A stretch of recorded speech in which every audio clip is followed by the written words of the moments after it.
Mana kita membaca tafsir Al-Quran Karim Surah Al-Qasas, sambungan daripada kuliah yang kita adakan pada bulan lepas. Surah Al-Qasas iaitu surah yang ke-28, muka surat 385.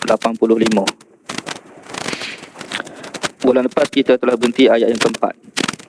Kita sambung pada pagi ini ayat kelima insyaAllah. Assalamualaikum warahmatullahi wabarakatuh. Alhamdulillahi rabbil alamin. Wassalatu wassalamu ala asyrafil anbiya'i wal mursalin wa ala alihi wa sahbihi ajma'in. Rabbi syrah li sadri wa yassir li amri wahlul 'uqdatam min lisani yafqahu qawli. Subhanaka la ilma lana illa ma 'allamtana innaka antal alimul hakim. Wala hawla wala quwwata illa billahil aliyyil azim. Amma ba'du. Tuan-tuan puan-puan muslimin muslimat ahli jemaah yang dirahmati Allah Taala, kita sambung pengajian kita pada pagi ini, di mana kita membaca tafsir Al-Quran Karim Surah Al-Qasas, sambungan daripada kuliah yang kita adakan pada bulan lepas. Surah Al-Qasas iaitu surah yang ke-28, muka surat 385. Bulan lepas kita telah berhenti ayat yang keempat. Kita sambung pada pagi ini ayat kelima insyaAllah. Allah berfirman,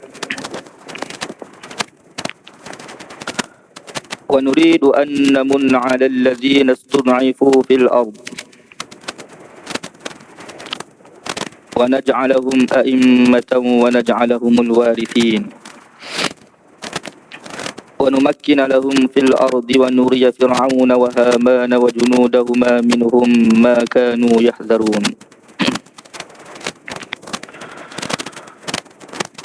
Wa nuridu an namunna 'alal ladzina istud'ifu fil ard. Kami ingin kurniakan kepada mereka yang telah ditindas oleh Fir'aun di bumi Mesir itu. Kurniakan apa? Kurniakan nikmat. Kurniakan nikmat.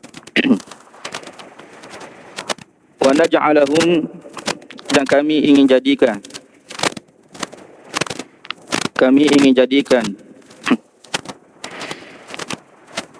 mereka, yakni Bani Israel yang telah ditindas itu, a'immatan, pemimpin. Wa naj'alahumul warithin, dan kami ingin jadikan mereka itu sebagai pewaris yang akan mewarisi bumi Allah Ta'ala.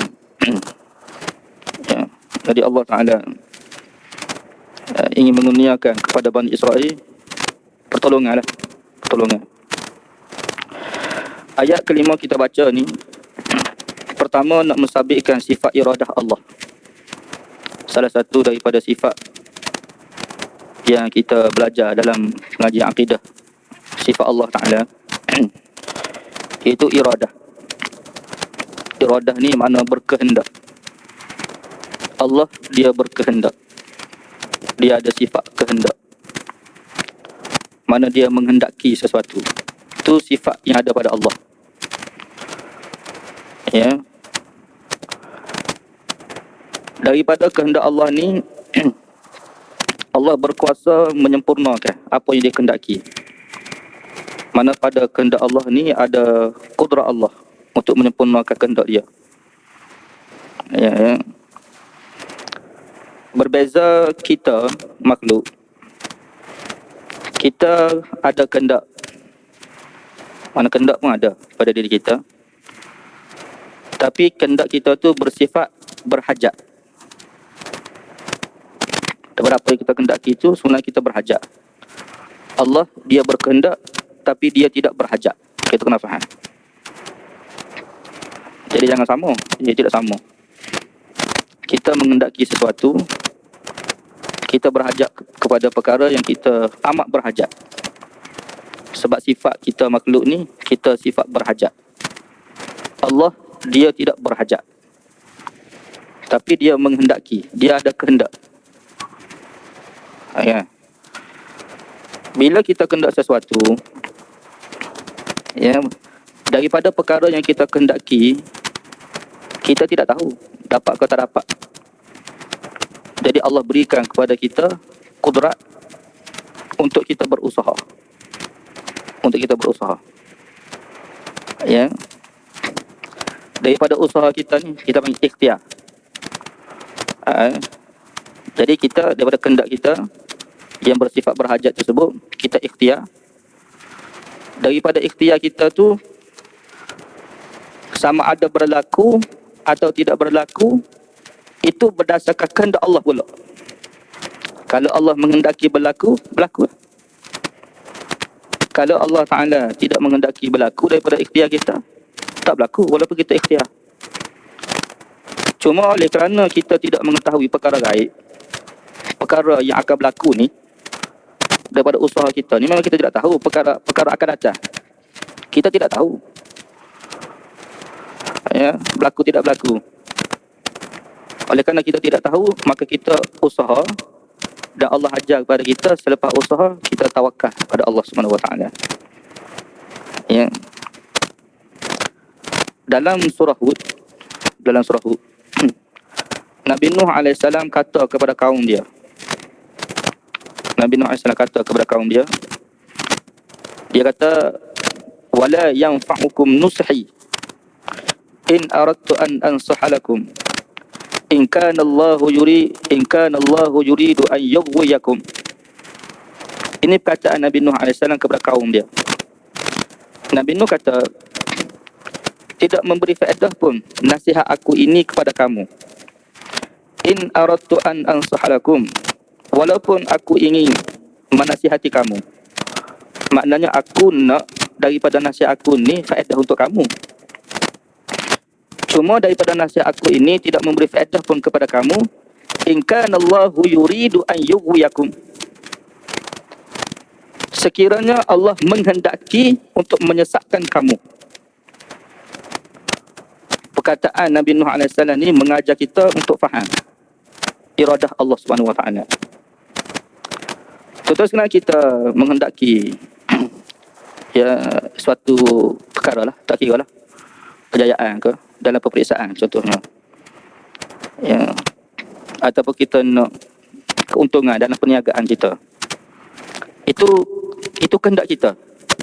Kenapa kita hendak? Sebab kita berhajat, kita perlu duit dalam kehidupan kita. Jadi daripada perniagaan kita ni, kita nak keuntungan dah. Ya, keuntungan tu tak dapat lagi, cuma kita kehendaki. Kita tahu tak terusnya daripada perniagaan kita ni kita dapat keuntungan? Tak tahu lagi.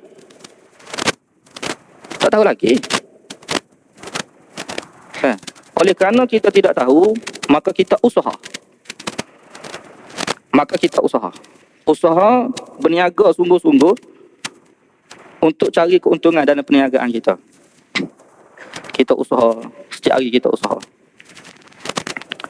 Sekiranya Allah menghendaki kita ni dapat keuntungan, ya, mana sekiranya kehendak kita itu menepati dengan kehendak Allah, maka daripada usaha kita ni kita akan dapat keuntungan, mana kita tercapai. Ya. Jadi tercapai itu kenapa? Kerana Allah menghendaki, daripada apa kita kehendaki itu tercapai. Allah menghendaki. Ya. Tapi sekiranya Allah Ta'ala menghendaki daripada perniagaan kita ni tak dapat keuntungan, bahkan dapat kerugian, maka kita usaha sungguh-sungguh pun akhir sekali kan, kita akan dapat kerugian. Yang berlaku tu kehendak Allah, bukan kehendak kita. Hak berlaku tu sebab ia daripada takdir Allah Subhanahu Wa Taala. Batu dalam akidah kita ni, ya, Nabi SAW ajar kepada kita percaya kepada takdir. Ini salah satu daripada rukun dalam akidah kita. Jadi apabila kita usaha, ya, Contohnya kita nak dapat keuntungan dalam perniagaan kita. Lalu kita pun dapat keuntungan jadi kaya kita. Kita akan kata alhamdulillah. Sebab kita faham kita jadi kaya ni pun kerana Allah menghendaki. Usaha kita tu tidak memberi apa-apa kesan pun. Kata kenapa? Daripada usaha kita tu tidak memberi apa-apa kesan pun. Bukan usaha kita yang memberikan kekayaan kepada kita. Sebab tu orang yang faham, tuan-tuan, dia manusia, bila dia faham sifat iradah, sifat-sifat Allah ni, ataupun bila dia kenal Allah, manusia tidak akan boleh jadi sombong. Walaupun segala kekayaan tu ada pada dia. Kenapa? Sebab dia memahami semua perkara berlaku ni dengan kehendak Allah. Ya. Kalau dia berniaga, dia usaha-usaha dapat kerugian. Dia yakin dia rugi ni kerana Allah takdirkan. Allah menghendaki dia rugi. Jadi dia sabar je lah. Allah bagi pahala. Jadi tidak salahkan Allah Ta'ala. Ya. Cuma oleh kerana takdir tu, kesan tu kita tidak tahu sebelum kita usaha. Jadi Allah perintah kepada kita usaha. Itu perintah Allah. Kalau kita tahu kita rugi, memang awal-awal kita tidak berniaga tu sebenarnya. Kalau kita tahu kita akan rugi, berniaga apa? Orang yang rugi ni dia tidak tahu. Ni perkara berkaitan dengan akidah. Cuma Allah Ta'ala, dia tidak adalah usaha-usaha tu untuk melaksanakan takdir dia tu. Dia tidak ada usaha apa. Sebab semua takdir dia berlaku dengan kehendak dia. Allah sebut dalam Quran. Idza arada syai'an, apabila Allah menghendaki sesuatu. Tengok. Idza arada syai'an, apabila Allah menghendaki sesuatu. An yaqula lahu kun fayakun. Dia akan kata kun, daripada kehendak dia tu akan berlaku. Ulama tafsir kata kun itu bukan perlu, tidak. Maksudnya bukan Allah perlu kata kun. Sebab kun itu perkataan. Tak. Maksudnya Allah tak perlu kata pun. Allah tak perlu kata kun.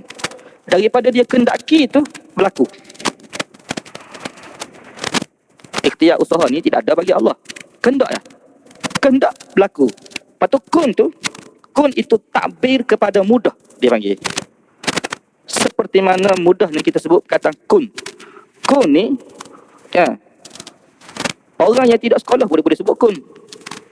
Satu patah perkataan yang ada makna. Kun. Kita ajar budak-budak tadika. Awak sebut kun mudah lah. Mungkin perkataan lain itu dia tak pandai sebut. Tapi kun ni mudah. Jadi takbir kepada mudah. Bukan perlu. Jadi kalau Allah Ta'ala tidak kata, tak kata pun jadi. Bukan dia perlu kata. Okay. Ini perkara yang berlaku. Yang perlu kita faham. Sebab tak faham perkara ini boleh membawa kita kepada kufur. Sebab tu manusia kok jenis kufur pada Allah ni, dia tak faham perkara ni. Macam Qarun. Kita akan baca kisah Qarun dalam surah Qasas akhir sekali. Innama utituhu ala ilmin indi. Ini kata Qarun.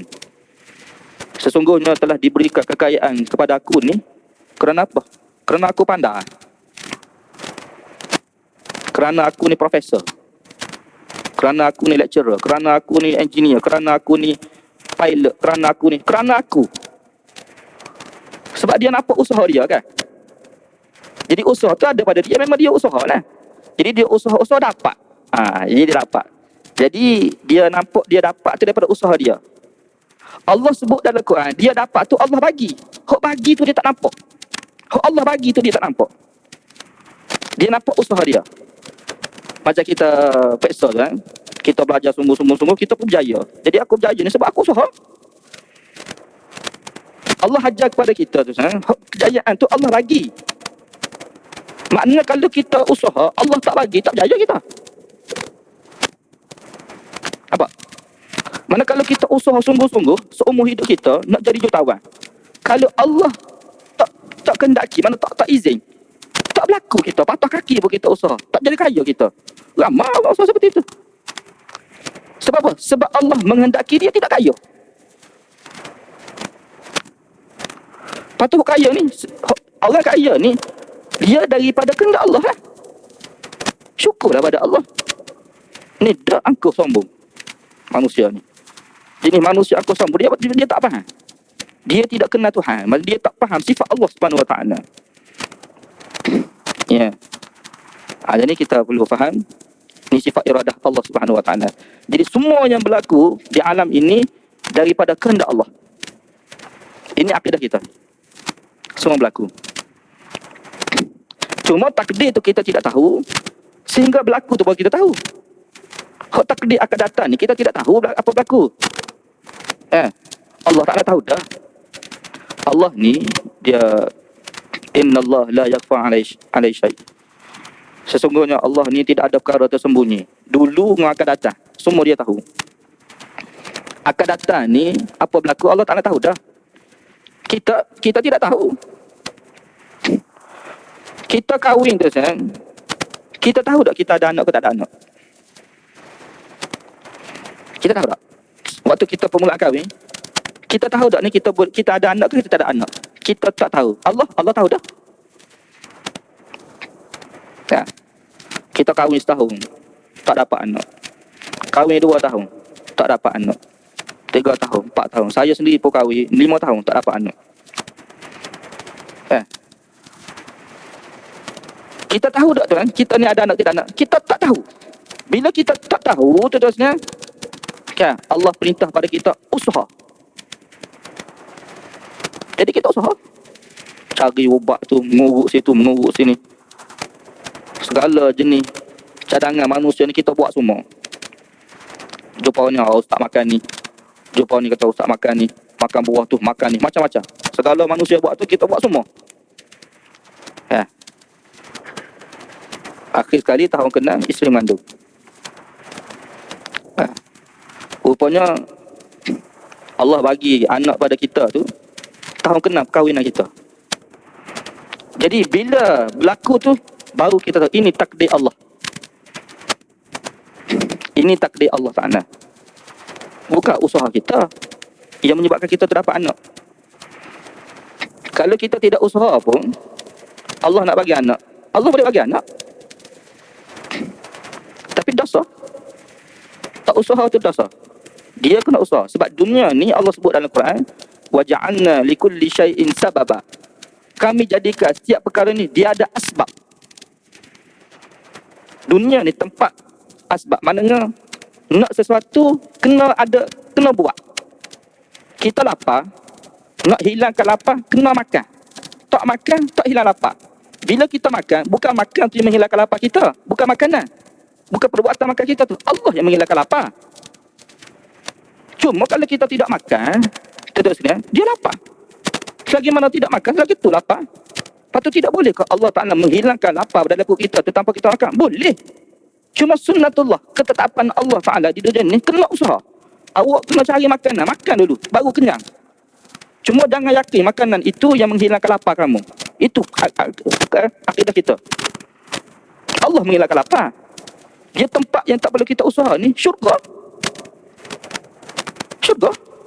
Selagi mana kita tak sampai syurga ni, selagi mana kita hidup atas dunia, 100 tahun, 200 tahun, 300 tahun kita hidup dunia, kita kena usaha. Bila sampai ke syurga, baru tak perlu usaha. Sebab Allah cerita dalam Quran ni, segala perkara dalam syurga ni, Allah bagi, awak kendaki semua dapat. Itu je, tak ada usaha. Syurga-syurga tu tak ada usaha. Nak apa saja, semua dapat. Walahum fiha ma tastahihil anfus. Mereka akan diberikan apa sahaja yang mereka kendaki daripada syurga, dalam syurga tersebut. Nak saja tu dapat. Dunia ni kita nak tak dapat lagi, kena usaha dulu. Daripada usaha tu, sekiranya usaha kita menepati dengan kehendak Allah, menepati iradah Allah, kita dapat. Kalau tidak menepati, tak dapat. Usaha saja. Tapi Allah bagi pahala lah. Daripada usaha kita tu Allah bagi pahala. Tak dapat pun Allah bagi pahala. Bukan dapat pahala tu, dapat pun dapat pahala. Tak dapat Allah bagi pahala. Sunnah dia panggil. Tapi dalam syurga tidak. Syurga tak boleh usaha. Nabi SAW sebut dalam hadis, kan, apabila kamu tengok burung, ada syurga ni, dia tengok burung. Ya. Dia pun terasa nak makan burung. Terasa nak makan. Nak makan. Fayakhirru bayna yadayka mashwiyan, kata Nabi SAW. Maka burung yang dia tengok tu, terus datang kepada dia, depan mata dia tu, hal keadaan burung tu sudah dipanggang dan boleh dimakan. Tak ada usaha apa pun. Kehendak saja. Nak dapat. Dunia ni nak sekurang kita, contoh kita nak makan kan. Sekurang-kurang nak makan sekarang ni, kita kena tekan grab food. Tak tekan grab food, tak sampai makanan. Tekan. Mana kena ada tu, kena tekan. Tapi mudah dah lah. Dulu kita nak makan, kita kena keluar daripada rumah kita, cari restoran yang boleh makan. Dalam zaman sekarang ni, duduk dalam rumah pun. Oh, sebab tu, dulu lah, saya pernah terfikir kan dulu, sebelum ada grab food, Foodpanda apa semua ni kan. Ada tak satu masa ni, kita manusia ni, duduk rumah pun, duduk saja-saja. Mana duduk kat rumah pun makan dah sampai. Kita terfikir gitu. Ya. Sebab maknanya mudah lah. Mana tak perlu kita nak keluar rumah. Allah Ta'ala datangkan zaman-zaman sekarang ni, ada tu. Allah mudahkan. Duduk rumah tekan-tekan, 2-3 minit sampai. Cuma 2-3 minit jugalah. Kadang-kadang 10 minit, kadang-kadang setengah jam. Syurga, dia tak perlu tekan handset. Dia tekan dalam hati je. Tekan dalam hati. Tekan tu mana kendak. Dia kendak tu dapat. Tu. Hebat. Ya. Jadi ini perkara kendak yang kita perlu faham. Kendak Allah dengan kendak manusia. Jadi di sini, dia Fir'aun ni, dia nak tindah Bani Israel. Kita sudah baca dalam ayat keempat sebelum ni. Fir'aun telah tindah Bani Israel di Mesir. Dia tindah ni, ulama tafsir kata, Fir'aun dia telah bermimpi. Kisah ni tak tahulah betul ataupun tidak betul. Nabi SAW tidak cerita, cuma ulama tafsir ada sebutlah. Dari sudut sahih tu kita tidak pasti juga. Cuma sebagai tafsir untuk apa panggil, tafsiran biasa ni kita boleh pakai lah. Kalau betul, betul lah. Kalau tidak betul pun boleh jadi betul. Wallahu'alam. Fir'aun dia bermimpi api daripada Palestin bakar rumah kaum Kibti. Dia pun tanya pentafsir mimpi, apa makna ni? Jadi pentafsir mimpi kata ketika tu akan lahir manusia, akan lahir zuriat daripada Bani Israel yang akan meruntuh kerajaan Fir'aun. Akan runtuh kerajaan Fir'aun. Fir'aun ni bila dengar kerajaan dia akan runtuh, Fir'aun mula gelisah.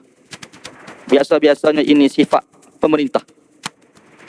Sifat pemerintah ni, bila manusia dia jadi pemerintah, antara perkara yang dia takut ni, kerajaan dia runtuh. Sebab tu dia akan buat apa saja supaya dia dapat bertahan ada dalam kerajaan. Ini sifat raja-raja biasa, sifat biasa raja-raja. Fir'aun pun sama. Bila dia dengar akan ada zuriat daripada Bani Israel akan menuntuhkan kerajaan dia, dia telah arahkan ketika itu untuk bunuh semua anak lelaki. Untuk bunuh anak lelaki. Ini pembunuhan pertama. Ada dua kali berlaku pembunuhan anak dalam Quran ni. Ini pertama ketika ni lah. Jadi Fir'aun telah arahkan bunuh. Dan dia membiarkan anak perempuan hidup ketika itu. Dia seksa. Dia buat semua ni kehendak dia supaya kerajaan dia tidak runtuh. Ini kehendak Fir'aun, dia panggil.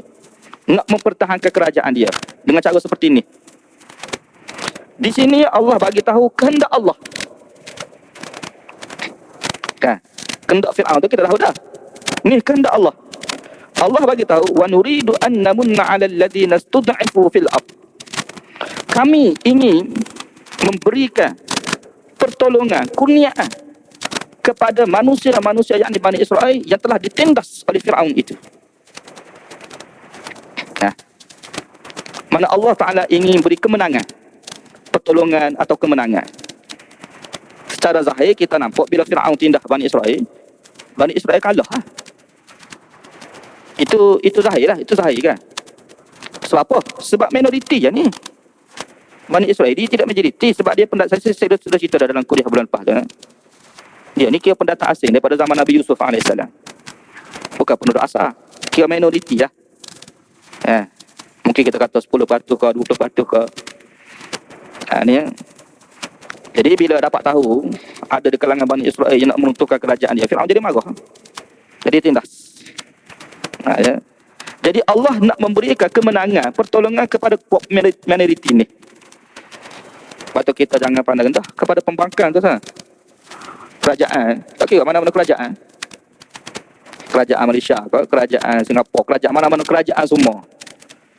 Kan? Jangan pandang rendah kepada pembangkang. Walaupun pembangkang tu minoriti sikit lah. Sebab kalau Allah Ta'ala nak kendaki akan berlaku. Akan kalah. Ya. Ustul F ni makna ditindas dengan cara diseksa. Bagaimana Fir'aun telah menindas Bani Israel, Allah Ta'ala sebut dalam ayat keempat. Kita sudah baca dah bulan lepas.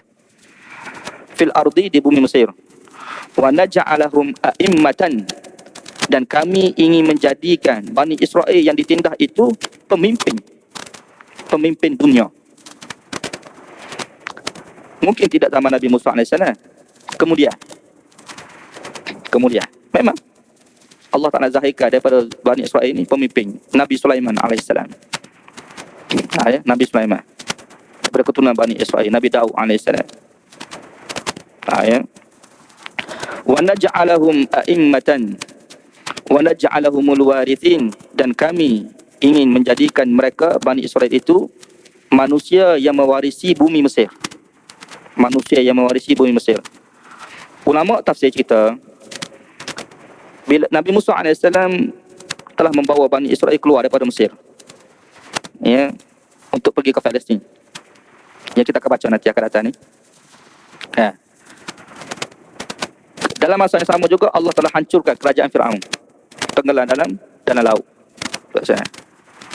Dan beberapa generasi kemudiannya mereka kembali semula ke Mesir, menakluk Mesir.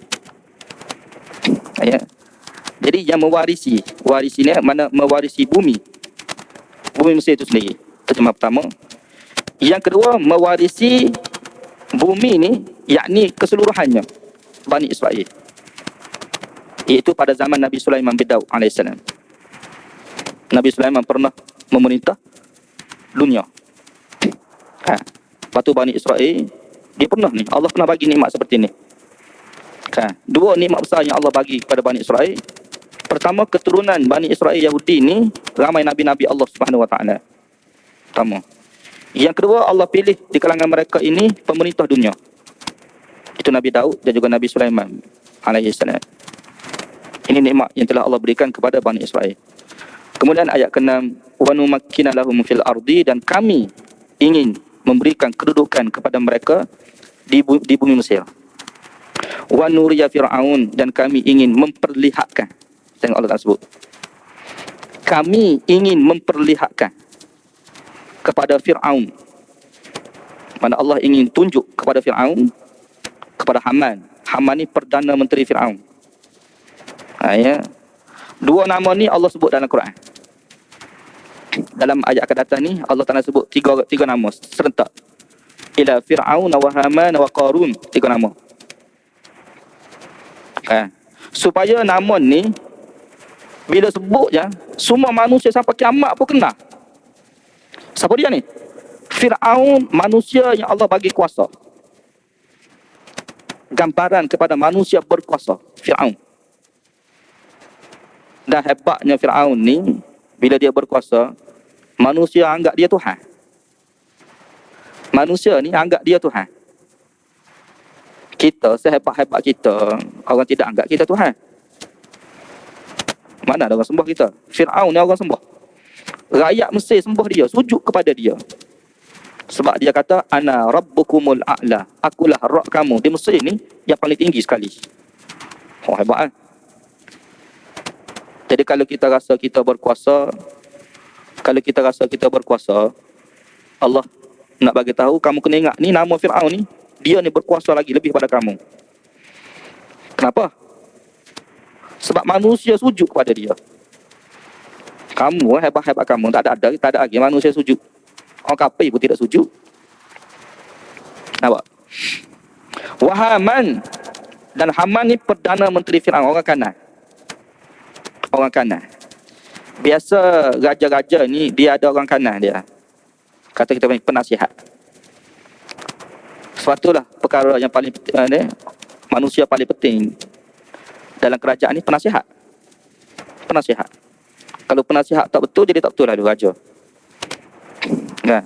Sebab biasanya Raja ni sebelum dia buat keputusan, dia akan tanya penasihat dia. Fir'aun pun sama juga. Sebelum dia buat keputusan tu, dia akan tanya sepatah Perdana Menteri dia lah. Cuma zaman Mesir ni, Fir'aun ni Raja Mesir, raja yang membuat keputusan. Haman tu Perdana Menteri, pembantu kita kata. Jadi istilah kita guna Perdana Menteri. Mana orang kedua selepas raja? Orang kedua selepas raja. Jadi dalam negara kita ni tidak samalah. Perdana Menteri dengan raja tu, walaupun raja ni agung ni kira paling berkuasa. Tapi dia tidak berkuasa mutlak, dia panggil. Agung kita ni tidak berkuasa mutlak seperti mana raja-raja dulu. Raja dulu dia berkuasa mutlak. Berkuasa mutlak tu apa maksud? Mana dia boleh buat keputusan. Bebas. Kamu mati. Siapa dia nak kata? Bila raja hukum, jatuhkan hukuman mati, tak boleh buat apa. Tapi negara kita sekarang tidak. Tapi dulu saya tidak mahir sangat sejarah ni. Kita nak rebat sejarah pun tidak pandai sangat. Mungkin zaman dulu, sultan-sultan dulu kuasa mutlak lah. Tapi sekarang ni sebab kita ada perlembagaan kan. Kita ada parlimen. Jadi kita sebut raja berperlembagaan. Mana perlembagaan tu dia lebih besar lagi lah daripada kuasa raja. Mana raja tidak berkuasa mutlak, itu maksudnya. Tidak boleh buat keputusan. Kenapa? Sebab perlembagaan. Fir'aun ni lebih lagi lah maknanya. Mana Fir'aun ni hebat lagi. Sebab dia boleh buat keputusan sesuka hati dia. Sebab tu rakyat Mesir ni dia sayang kepada Fir'aun. Dia taat. Dia tidak sayang, dia taat ni. Sebab kalau dia tidak taat, Fir'aun tak bagi rezeki. Fir'aun tak bagi rezeki pada dia. Jadi hidup dia susah. Fir'aun akan menyusahkan dia. Rezeki tidak dapat. Jadi kalau kamu nak rezeki, minta sembah aku lah, kata Fir'aun. Sebab tu Fir'aun dalam ayat lain disebut, kamu tidak tengok ke? Nil ini, sungai Nil yang tempat kamu cari rezeki ni, mengalir di bawah tapak kaki aku. Kan? Ni cara Fir'aun membohongi rakyat dia. Kamu tak baca kan? Sebab kebetulan tu kan, istana dia tu tempat tinggi dan di bawah, kawasan bawah istana dia tu ada sungai Nil mengalir. Jadi dia kata seperti tu. Rakyat kata betul. Nil tu mengalir di bawah istana Fir'aun. Mana kalau aku tidak izin, kamu tidak boleh cari rezeki di sungai Nil ni. Nak dapat rezeki daripada Nil ni, minta sembah aku dulu. Jadi nak tak nak, rakyat ketika tu kena sembah Fir'aun. Dan Fir'aun bagi rezeki pada mereka. Lepas tu Fir'aun kata, Ana Rabbukumum, akulah Rabb kamu, penjaga kamu di Mesir ni, yang bagi rezeki pada kamu, yang memelihara kamu, yang memberi kemewahan kepada kamu. Dan Allah Ta'ala cerita kemewahan Fir'aun ni dalam surah yang lain. Fir'aun telah bangunkan rakyat negeri Mesir ni. Ini jasa Fir'aun di Mesir. Jasa Fir'aun. Kam taraku min jannatin wa uyun. Berapa banyak mereka telah meninggalkan kebun-kebun yang subur. Wa uyun, saliran-saliran mata air. Daripada sungai ni tu Fir'aun telah buat saliran mata air untuk disalurkan kepada tanaman-tanaman yang yang diusahakan oleh rakyat Mesir. Wa zuru'in, dan tanaman-tanaman yang begitu banyak. Wa maqamin karim, dan tempat-tempat mewah. Maknanya Mesir ketika itu dibangun oleh Fir'aun sungguh-sungguh, sehingga rakyat Mesir ni rasa mewah. Sebab itulah bila Nabi Musa AS datang ke Mesir ketika itu, Nabi Musa AS berdakwah, dan manusia Bani Israel sudah mengikuti Musa ketika itu. Ketika ini tidak lagi. Kalau peristiwa akan datang ni, antara hujah Fir'aun, kan? Antara hujah Fir'aun dikata macam mana? Wa qala fir'aun daruni aqtul Musa wal yad'u rabbah inni akhafu an yubaddila dinakum aw an yuzhira fil ardil fasad. Ini kata Fir'aun. Kamu biarkan aku bunuh Musa. Sesungguhnya aku cukup bimbang bahawa Musa ini akan mengubah agama kamu. Akan mengubah agama kamu, dan aku bimbang dia akan buat kerosakan di bumi Mesir ini. Mana segala nikmat yang kamu kecapi di bumi Mesir ini, aku bimbang kamu tidak akan dapat. Ini hujah Fir'aun. Ini hujah Fir'aun. Okay. Pertama, jaga agama. Yang kedua, jaga dunia. Okay. Agama jaga, kehidupan dunia jaga. Kerajaan kalau dia jaga dua perkara ni, dia akan kekal. Dia jaga agama, dia jaga kehidupan rakyat dia. Kekal. Tapi kalau dia tidak jaga agama, dia tak jaga rakyat, alamak dia nak utuh. Ini kecerdikan Fir'aun. Sebab tu dia kata aku bimbang. Kan? Dua perkara ni. Jadi mana-mana kerajaan kalau dia nak kekal lama, jaga agama sungguh-sungguh dan jaga agama tepat lah. Ya. Dan juga jaga kehidupan rakyat. Dia. Jadi yang kedua, Haman, Perdana Menteri, orang kanan. Dan Fir'aun pun selalu menyuruh Haman ni untuk buat sesuatu. Ya Haman, ibni li sarhan la'alli attali'u ila ilahi Musa. Wahai Haman, kamu tolong bina kepada aku satu menara tinggi. Aku nak naik atas menara tersebut. Aku nak tengok ada ke tidak ada Tuhan Musa. Sebab Musa bagi tahu di langit itu ada Tuhan selain daripada aku. Ni cara pembohongan Fir'aun. Jadi Haman ni manusia yang Allah bagi jawatan. Fir'aun kuasa, Haman ni jawatan. Dan yang ketiga, Qarun, 3 nama. Qarun dia tidak Bani Israel, dia tidak kaum Kibti, dia Bani Israel. Tetapi Allah bagi kekayaan yang luar biasa. Dan kekayaan Qarun ni kita akan baca akhir surah Qasas nanti. Ya. Manusia yang Allah bagi harta kekayaan. 3 nikmat ni. Kuasa pemerintahan, jawatan, ya, dan yang ketiga harta kekayaan. Kuasa, jawatan, harta kekayaan. 3 perkara ni yang menjadi kegilaan manusia. Biasa-biasanya manusia gila dengan sebab 3 perkara ni. Gila nak kepada kuasa, gila nak kepada harta, ya, gila nak kepada jawatan. Jadi kalau kita jumpa orang gila ni, jangan pelik. Dia tidak gila akal dia. Kalau gila akal dia tidak bahaya. Dia gila nak ni, gila nak kuasa, gila nak jawatan, gila nak kepada kekayaan. Ini bahaya manusia ni. Manusia seperti ni, manusia membahayakan. Macam ni. Cuma Allah Ta'ala nak bagi tahu, 3 manusia ni yang Allah bagi kurniaan dia, semua ahli neraka. Ni, 3 ni masuk neraka. Masuk neraka dengan sebab apa ni? Dengan sebab 3 ni. Dengan sebab 3 nikmat ni. Kuasa pemerintahan, ya, kuasa jawatan dan juga kekayaan. Jadi bila Allah bagi pada kita 3 perkara ni, berhati-hati. Itu benar maksudnya. Bukan makna Allah bagi tu maksud aku tidak. Cuma berhati-hati. Takut-takut sifat yang ada pada Fir'aun, sifat yang ada pada Haman, sifat yang ada pada Qarun, ada juga pada kita.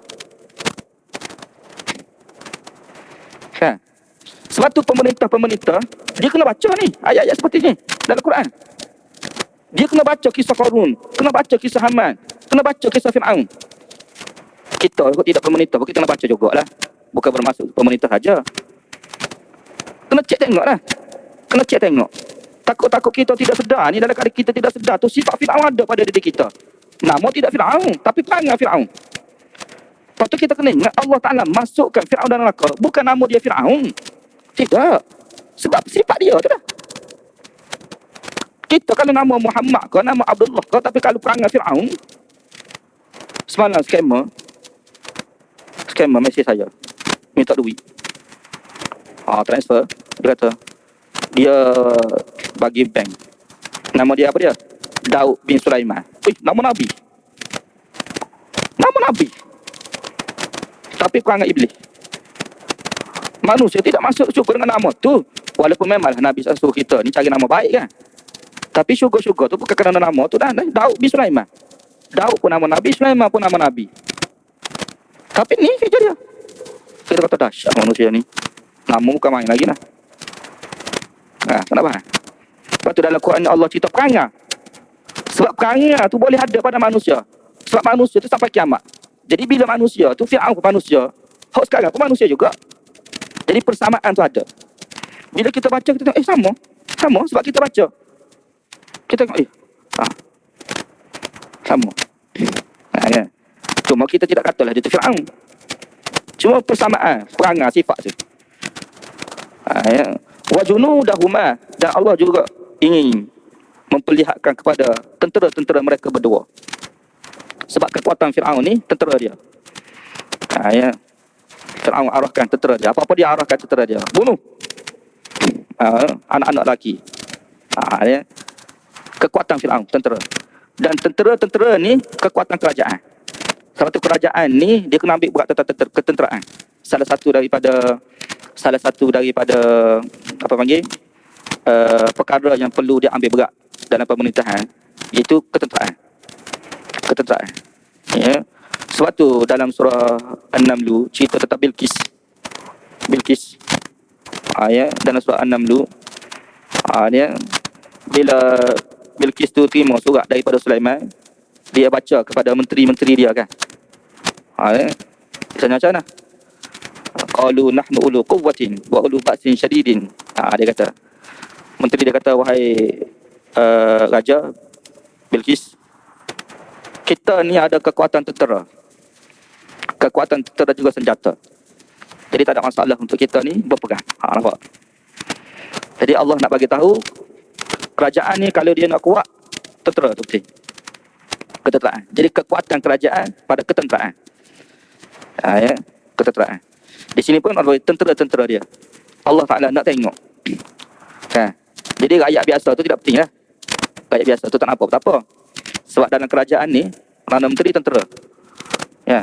Jadi musuh-musuh luar pun, dia nak serang sesuatu sebuah negara tu, dia tengok tentera dulu. Dia tak tengok ekonomi, tak tengok apa semua. Dia tengok juga kemudiannya, ketenteraan dulu. Saya tidaklah bidang dia, tapi sikit sebanyak tu mungkin ada lah. Kita andaikan. Ya. Mana dia akan kaji tentang ketenteraan. Bagaimana tentera dia? Berapa banyak tentera dia?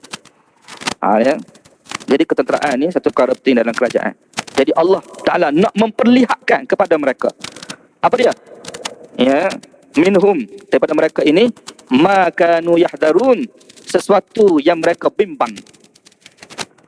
Apa dia mereka bimbang? Sebagaimana kita sebut tadi, iaitu runtuhnya kerajaan tu.